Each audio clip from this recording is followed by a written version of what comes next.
that says that the corporation is hereby authorized to dispose of its property, to distribute its assets, to proceed to dissolve by way of, and on and on and on. You can read the full resolution. So I realize that this decision just came very recently, yesterday, but there is a little bit of cleaning up that we'll need to do. It's not just a matter of saying we're done and we can all go home. You're quite correct. There's some bits and pieces need to get tweaked, but from a membership perspective, the answer is no. It now ends up being a director's legal responsibility to ensure that the steps are in place to do it, because there is a responsibility of the board to proceed with tying up the loose ends. Oh yeah, because one of the missing pieces of paper that, again, this file is several inches thick, is, and I'll read it out. At its meeting of November the 29th, December 1st, 2016, the National Board of the Association approved that the charter for the Ottawa branch be transferred from the current incorporated branch to an unincorporated branch, and approved the charter bylaws submitted by the Ottawa branch. As part of this process, the unincorporated branch is authorized to establish bank accounts consistent with national bylaws and regulations. And it was agreed by consensus, I love that word, to reassign the Ottawa branch charter from the current incorporated Ottawa branch to their requested unincorporated branch.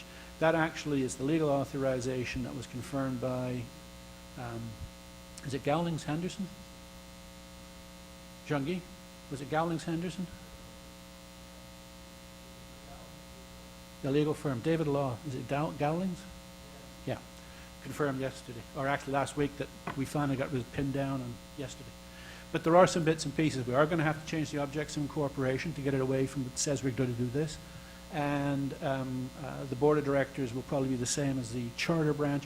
So there's some cleanup has to take place, but it is a director's responsibility to put those changes into effect. Trust agreement's gone. Trust agreement's gone.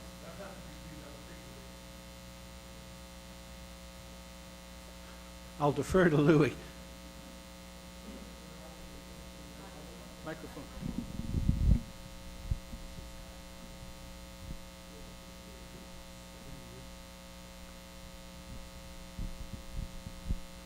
It's true that there are these existing resolutions which have already been approved, and perhaps we should consider having a resolution that in lieu of those resolutions that you have approved, you do approve that the existing incorporated entity, which is the Ottawa branch, well, was the old Ottawa branch, that existing legal entity will retain the building in its own name.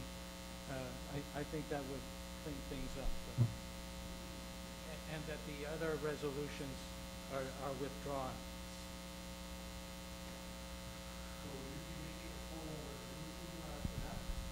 Not at this meeting. Examine that question. Yeah, not at this meeting. We've got some ways. You'll need some time to examine that question, but I agree with Mr. Robayo that there should be a formal resolution that is presented to the membership at some point in time in the future. By way of cleanup, if that's what evolves, so be it. But I won't be talking about dissolution or disincorporation. But it will be a cleanup one. But as I said, that's why I said it was the 11th hour thing. Jean-Guy, plug your ears. The fighting was going on with National Office up to last Tuesday, a week ago today. And I'll be quite blunt about it. I said to Jean-Guy and Simon Coakley at the time, I'm going to have to stand up in a week's time, and I'm going to have two options. I'm going to actually stand up and move a motion to dissolve the corporate body, which means great. You guys have got to give them your legal arguments where they've drawn a line in the sand. Or I'm going to be silent, and you can tell the Ottawa branch membership why you're being so bloody obstinate and stubborn. Is that fair? So there's been a lot of shift since then. I have no idea how something that should have been so simple took so long and got so complicated and cost so much in legal lawyers' time. Anyway, I don't want to beat this to death. Bottom line is, as far as this Ottawa branch is concerned, we are good to go. And as members of the Ottawa branch, you may have to do some formal stuff with us and work with us on that. But for services and support and everything else, nothing changes. As a final word, I think we should congratulate the board and everyone that's been involved in that matter. Thank you.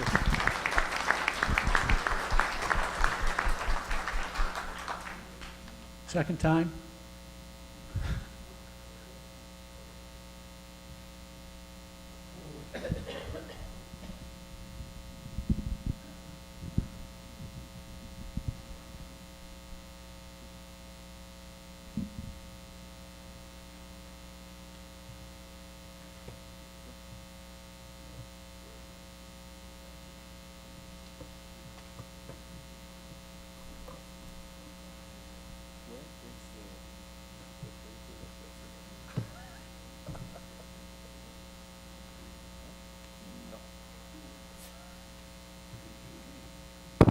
Anyway, let's. No, you have my paper somewhere. It's a time to deal with the election of the board of director. And my name is Daniel Brunet. I'm on the board of director. I'm currently not standing for re-election because I am elected for 2 years. So that's why I'm asked to handle that part of the of our meetings. At the present time, all the candidates that are standing for re-election are eligible to run for a second term, and they have agreed to accept another term of office. And as we have a full slate, and no other candidate came forward with the prescribed time frame, the slate of proposed nominees is hereby elected by acclamation. Alors donc, il me fait plaisir de vous dire que, alors tous ceux qui étaient éligibles à être, qui font partie qui sont membres de notre conseil d'administration, de votre conseil d'administration, ont accepté de se présenter devant vous pour être réélus. Et comme il n'y a pas d'autres candidats qui se sont présentés à un poste pour être élus au poste de directeur sur votre conseil d'administration, alors donc, il me fait plaisir de vous présenter les membres du conseil d'administration qui sont élus par acclamation. So I'm pleased to introduce you the member of the board of directors elected at this meeting for a 2-year term, and I would ask them to stand up to be acknowledged for a 2-year term by alphabetical order, par ordre alphabétique. Alors, il y a Mr. David Bennett, Gray Gillespie, I'm not sure that Gray is here today, Robert Giroux, Claire Hardy, Hélène Nadeau, et Gisèle Sanson-Véro. Now, for the 1-year term, so that's the slate for the 2-year term, and for the 1-year term, there's Christine Deloge, who is in France, and Stephen, who is agreed to let his name stand for, to renew it to his for another year term. So I think that's the time to congratulate them. So that's all for me. Yes, you did. So now we are back to, it's the time for,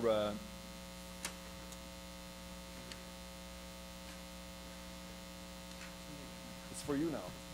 Steve. Yeah, Daniel, you never have to worry as if it's not somebody else, it's me. I've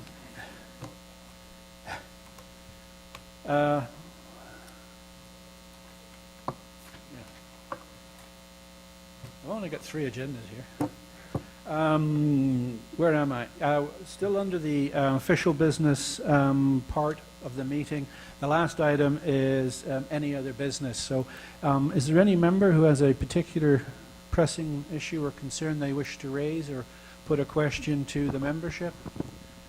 Okay. I will take the opportunity to do one thing, though.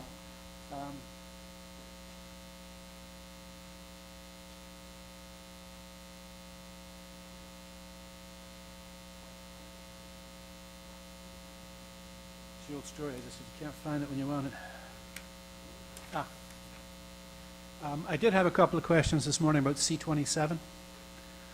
I don't know anybody who's been tracking it, but there's a lot of stuff on the national website with regards to the substance around all this and what it all means. And I know Jean-Guy's already met with a number of members of Parliament. And have you met with some of the ministers of the Crown? Yes? No? Or chiefs of staff and stuff? Anyway, and senior officials of the government. Quite simply, the bottom line on that is the legislation with regards to leaving open the benefit, the opportunity to go from defined benefit plans to target benefit plans, particularly crown corporations and federally regulated industries. The government has been noticeably silent with regards to, in fact, whether they would extend that to the regular public service. The whole point the association is pushing is to put the fear of God into the government of the day that we will be most upset if they go down that road. That's the most simple. And that's the message that has been out there, and the briefing materials and whatnot are all on the national website. I would encourage every last member to submit to their member of parliament the simple pro forma letter. You will get the pro forma response. I've done one. I've got a lovely reply from Andrew Leslie. But, you know, keep the pressure up. Also, people should be aware that on May the 5th at 12 noon, where's Terry Singh? Terry, where the hell is the Shaw Centre?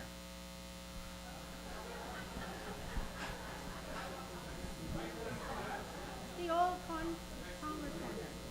Anyway, there's going to be a march from the Shaw Centre to the Prime Minister's office with regards to May the 5th. On May the 5th, to actually be very clear with regards to being opposed to any change from defined benefit to an inferior target benefit plan. It's being done under the auspices of the Ottawa Committee for Pension Security, which is made up of a number of the key organizations, the Federal National Association. You should be getting an e-blast if you haven't already got one about it.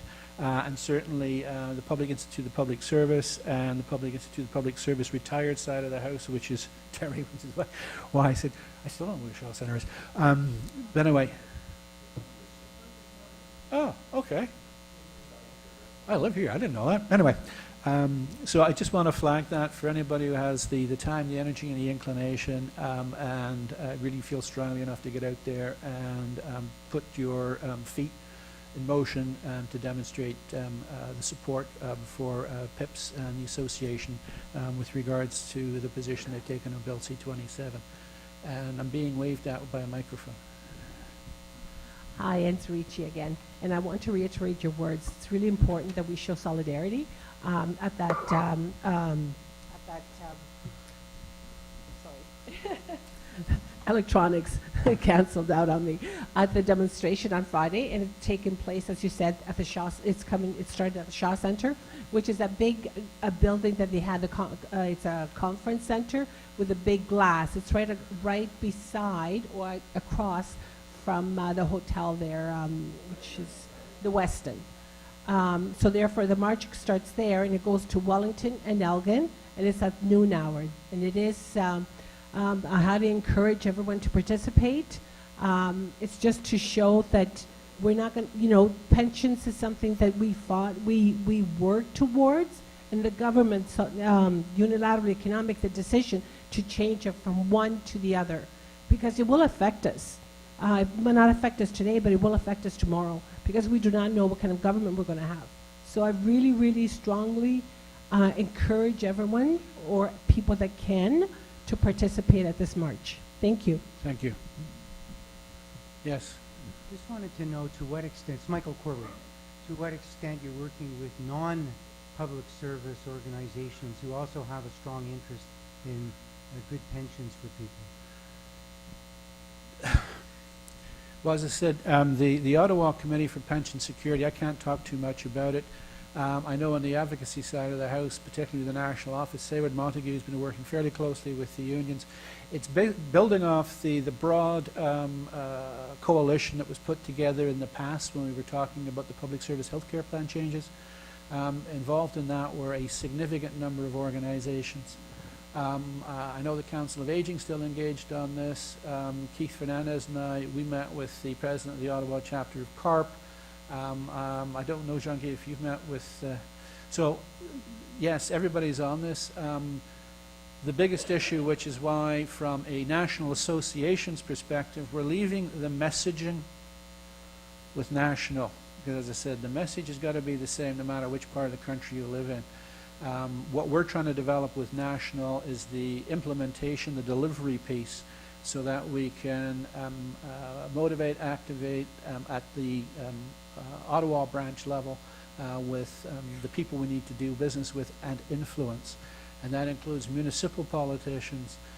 We have not done anything on the provincial level yet because it hasn't spilled into the care debate, but certainly at the federal level. And I said, I've been to see Mr. Leslie for what that was worth.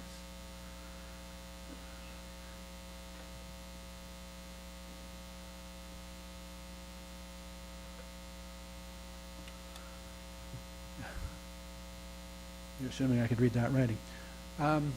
We're close to the, if there's nothing else, we're close to the formal adjournment, and we're still close enough on time. I want to chew it up 5 minutes. I'd like to do a couple of things, and first off is for the outgoing board members, which I think the only net loss, unfortunately, was Peter when he stepped down as chairman of the Communication Committee and didn't run again. I'd like to welcome the new board members on board, including myself. And the other thing is to say, I have to reiterate, Louis, thank you for everything you've done on the dissolution work. And I know you're going into retirement, but I do know how to get hold of you. If there's no other comments or questions, with unanimous consent, I will adjourn the business portion of the meeting. The meeting stands adjourned, and we'll see everybody back here at 11 o'clock after the Infomart. That's when the draw will take place, at 11, isn't it?